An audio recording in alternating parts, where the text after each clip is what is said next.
আসসালামু আলাইকুম ওয়া রাহমাতুল্লাহি ওয়া বারাকাতুহু। রমজানের বৈশিষ্ট্য সমূহের মধ্য থেকে একটা বড় বৈশিষ্ট্য হলো এই মাস হলো কোরআন নাজিলের মাস। আল্লাহ রাব্বুল আলামিন লৌহে মাহফুজ থেকে প্রথম আসমানে সবটুকু কোরআন একসাথে এই মাসেই নাজিল করেছেন। অতঃপর রাসূল আকরাম সাল্লাল্লাহু আলাইহি ওয়াসাল্লামের উপর সর্বপ্রথম ওহী অবতরণের সময়টাকেও বেছে নিয়েছেন এই রমজান মাসকেই। আল্লাহ রাব্বুল আলামিন কোরআনুল কারিমে কোরআন নাজিলের ব্যাপারে বলেন, শাহরু রমাদানাল্লাযী উনজিলা ফীহিল কুরআন হুদাল লিন-নাস ওয়া বায়িনাতিম মিনাল হুদা ওয়াল ফুরকান। রমজান মাস এমন একটা মাস যাতে কোরআন নাজিল হয়েছে, এটা মানুষের হেদায়েতের জন্য এবং এটা মানুষের সুপথ নির্দেশক হিসেবে। আর কোরআন হলো হক বাতিলের মধ্যে পার্থক্যকারী। সূরা বাকারা 185 নম্বর আয়াত।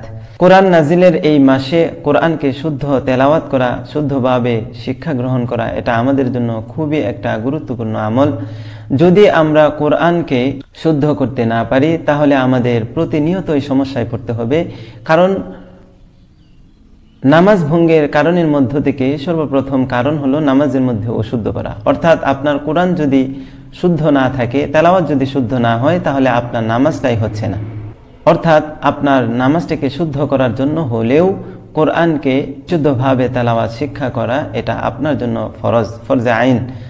এছাড়াও যারা কোরআনকে বুকে ধারণ করবে না, কোরআনকে মানবে না, কোরআনের তেলাওয়াত শিখবে না, তাদের ব্যাপারে রাসূল আকরাম সাল্লাল্লাহু আলাইহি ওয়াসাল্লামের একটা কথা, একটা অভিযোগ আল্লাহ রাব্বুল আলামিন তুলে ধরতেছেন এইভাবে, ওয়াকালার রাসূলু ইয়া রাব্বি ইন্না কওমি ইত্তাখাযু হাযাল কুরআনা মাহজুরা। কিয়ামতের ময়দানে আল্লাহ তাআলার সামনে রাসূল আকরাম সাল্লাল্লাহু আলাইহি ওয়াসাল্লাম অভিযোগ করবেন, ওয়াকালার রাসূলু ইয়া রাব্বি ইন্না কওমি ইত্তাখাযু হাযাল কুরআনা মাহজুরা। রাসূল বলবেন, হে আমার রব, আমার এই উম্মত তারা কোরআনকে পরিত্যক্ত করেছে, তারা কোরআন পড়ে নাই, বুঝে নাই, শুনে নাই। আমি তাদের ব্যাপারে অভিযোগ করতেছি। আচ্ছা, একবার খেয়াল করে দেখুন তো, যে রসুলের একটা সুপারিশের মাধ্যমে মানুষের জন্য জান্নাত ওয়াজিব হয়ে যাবে, সেই রসুলই যদি আপনার ব্যাপারে অভিযোগ করেন, তাহলে আপনার ঠিকানা কোথায় হবে? আল্লাহ তাআলা আমাদের সকল মুমিন মুসলমানদেরকে কোরআন অন্তত শুদ্ধভাবে তেলাওয়াত করার তৌফিক দান করুন, আমিন। এছাড়াও কোরআন তেলাওয়াত করলে কতই না ফজিলত, অনেক ফজিলত বলার সময় তো এখন নাই, তবে একটা ফজিলতে আপনাদের সামনে বলি, মান করা হারফান ফালাহু হাসানা ওয়াল হাসানাতু বিআশরি আমসালিহা। লা আকুলু আলিফ লাম মিম হারফুন ওয়ালাকিন আলিফুন হারফুন ওয়া লামুন হারফুন ওয়া মিমুন হারফুন। রাসূল আকরাম সাল্লাল্লাহু আলাইহি ওয়াসাল্লাম বলেন, যে ব্যক্তি কোরআনুল কারীমের একটা অক্ষর তেলাওয়াত করবে, আল্লাহ তাআলা তাকে একটা নেকি দিবেন এবং এই নেকিটা 10টা নেকির সমান। সুবহানাল্লাহি ওয়া বিহামদিহি।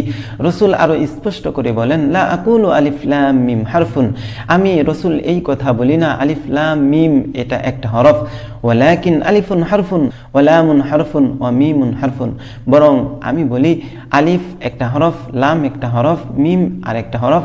অর্থাৎ কেউ যদি আলিফ লাম মিম এইটুকু পড়ে তাহলে তার 30টা নেকি হবে। সুবহানাল্লাহি ওয়া বিহামদিহি। আমরা নেকের দিকে হিসাব করলে এবং রাসূল আকরাম সাল্লাল্লাহু আলাইহি ওয়াসাল্লামের অভিযোগটার ব্যাপারে একবারও যদি খেয়াল করি, তাহলেই আমরা ইনশাআল্লাহ হেদায়েত পেয়ে যাব এবং কোরআনুল কারীম শুদ্ধ করার জন্য, কোরআন পড়ার জন্য, বোঝার জন্য এই 2টা বাণী আমাদের জন্য যথেষ্ট হয়ে যাবে। আমরা আমাদের প্রত্যেকের এলাকার ইমাম সাহেব, খতিব সাহেব, যে কোনো আলেম হন এবং যাদের শুদ্ধ তেলাওয়াত আছে, তাদের কাছ থেকে ইনশাআল্লাহ অন্তত এই রমজান মাসে কোরআনটাকে বিশুদ্ধ করার চেষ্টা করি। আল্লাহ তাআলা আমাদের সকলকে তৌফিক দান করুন, আমিন। আসসালামু আলাইকুম ওয়া রাহমাতুল্লাহি ওয়া বারাকাতুহু।